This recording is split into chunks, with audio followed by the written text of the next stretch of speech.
Vereador, bem-vindo à Jovem Pan Maringá e obrigado por ter aceito nosso convite para essa breve entrevista. Eu que agradeço, e primeiro porque aqui a gente se sente em casa, porque é um lugar que tem discutido a política da nossa cidade, e essa bancada que eu admiro todo mundo, tenho um carinho com o Francês, desde o tempo que ele fazia o jornal com caneta esferográfica ainda, né, que era o tempo dele. Gilmar, que é um parceiro, o Carioca já é mais novo aí de todo mundo, junto com o Thiago. Vocês acham? O mais novo dirige todos vocês lá, o Thiago, né? Tento. O Edivaldo Magro, que é um jornalista que a gente sabe a capacidade dele, e principalmente no jeito de escrever. A Rejane, que eu ainda não conheço bem, mas certamente, se faz parte dessa bancada, tem sido alguém que tem contribuído muito. E o Celestino, que a gente conviveu aí nesses últimos 4 anos. Só posso dizer que eu estou muito à vontade aqui para poder conversar e falar do mandato, falar da Casa Legislativa. Vamos lá, vereador, vou começar a entrevista. Primeira pergunta minha, então. O senhor é presidente da Comissão de Constituição e Justiça da Câmara, que é considerada a comissão mais importante da Casa de Leis. Gostaria que você explicasse um pouco mais para a gente, para quem está nos acompanhando no 101,3 ou em nossas plataformas digitais, essa história de projetos iguais de um ou outro vereador que tem o parecer positivo, parecer ok do jurídico da Câmara, porém quando chega na CCJ, lá na Câmara, na Constituição de Comissão e Justiça, na qual você é o presidente, esse projeto ele tem um parecer diferente do jurídico da casa. E como assim um projeto de um vereador igual passa pelo jurídico e chega lá na CCJ e ele não continua? Estou falando especificamente dos casos do Paulo Biazon e da Cris Laure, que falaram isso recentemente em sessões na Câmara. A Casa de Leis é um lugar fantástico, ela ensina muito a democracia, porque são 15 vereadores aqui em Maringá, cada vereador representa a sua legenda, há só 2 partidos que têm 2 vereadores, portanto representa o conjunto da sociedade. O prefeito precisa só de 50% mais um. Vereador, pelo contrário, a somatória deles representam a cidade toda. E os vereadores escolhem a direção da casa, né, o presidente, o primeiro secretário, que são as funções de relevância da casa, junto com os demais vice-presidentes e a mesa, e elegem as comissões. A Comissão de Constituição e Justiça é a única que tem poder de barrar projeto. Quando um vereador, por exemplo, acha que tem algum prejuízo, não está em dificuldade nenhuma, é só ele pegar mais 4 vereadores e com 5 você entra com regime de urgência e põe o projeto direto no plenário. Quer dizer, o vereador que não consegue fazer isso é porque ele não tem nem 4 pessoas para poder auxiliar. Pode ver que a reclamação veio exatamente de vereadores que se sentiram prejudicados. E olha só o caso.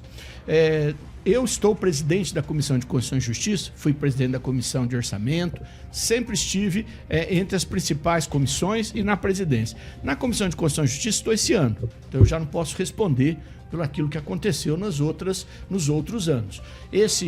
O vereador Paulo, que disse que tem projetos iguais que não foram aprovados, ora, o vereador apresenta recurso, o recurso é analisado.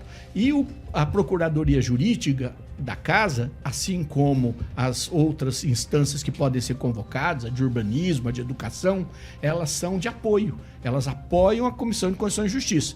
Você pode ver que o presidente da República ele fica muito preocupado qual é a Comissão de Constituição e Justiça que ele põe lá. Não é? Porque se fosse só uma questão de ter procuradores dizendo que as coisas deveriam ser analisadas, vou dar um exemplo simples.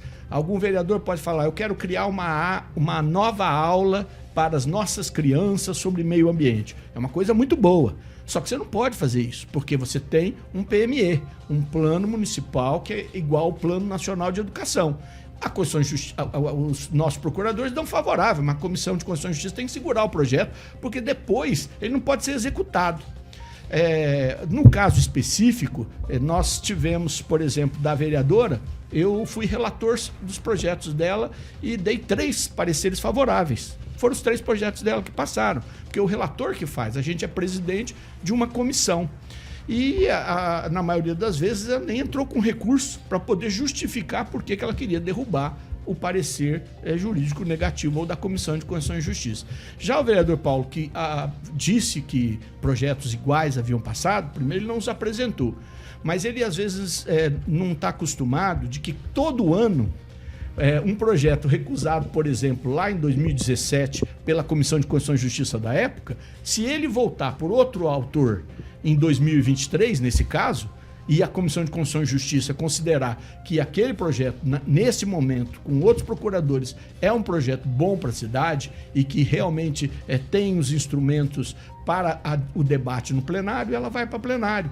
Então, é aquela coisa assim também de que do choro livre, que todo mundo tem direito, porque quem elege o presidente da Comissão de Justiça, quem elege o presidente da Comissão de Orçamento são os próprios vereadores.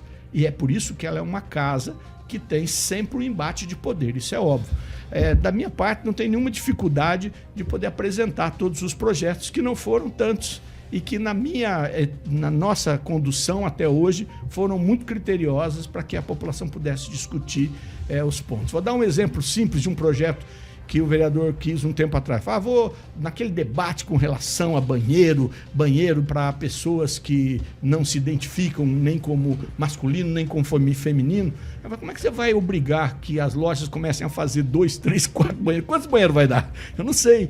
Então, a comissão tem que segurar isso, porque às vezes o debate político parece que vai aprovar algo que não é bom na hora de executar. Para você que está chegando agora aqui na Jovem Pan Maringá, no 101,3 ou em nossas plataformas digitais, estamos recebendo hoje aqui nos estúdios da Jovem Pan Maringá o vereador Sidney Teles. Emerson Celestino, sua pergunta? Boa noite, vereador. Prazer tê-lo aqui. O senhor passou gentilmente em primeira mão aqui para mim, e eu trouxe na bancada a respeito do relatório do túnel do Novo Centro.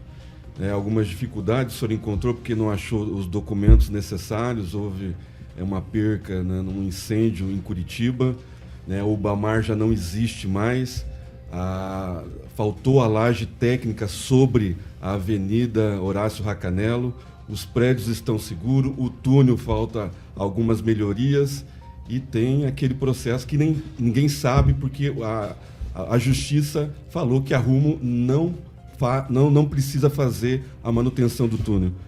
Esmiuça tudo isso para nós aí no relatório, por favor, vereador.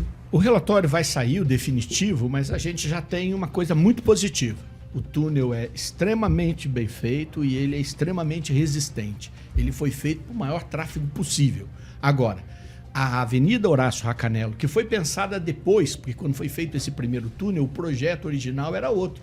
Era do Oscar Niemeyer, era uma ruazinha pequena, e a rua deveria ter tido uma laje maior para poder dar ao pavimento uma tranquilidade. Hoje existem novas tecnologias. O que a gente vai apontar é isso que o Celestino falou. A rua em cima do túnel, beleza, mas aqueles pedaços que sobram, você tem que fazer algum tipo de ajuste, senão você vai viver sempre com aquelas fissuras. E que o tempo sempre exige manutenção. Então a gente já encontra algumas juntas que estão secas. E quem é que vai fazer essa manutenção? Não existe, porque não houve um contrato que foi encontrado, e o DENIT Nacional, em reunião com o presidente do DENIT Ferrovias, nos afirmou: olha, a gente não tem mais isso, mas nós queremos incluir isso no aditivo da Rumo, para que ela fique responsável, porque alguém tem que fazer a manutenção, porque tudo que você constrói precisa de cuidado permanente. Então a gente vai apontar isso, vai apontar que a Justiça precisa resolver aquele problema também ligado à questão do atendimento emergencial dos bombeiros, que é um processo que está desde 2016 e ele não termina, porque na Justiça entra um, entra outro, e eu acho que a Justiça precisa tomar uma decisão, quem é que vai cuidar disso.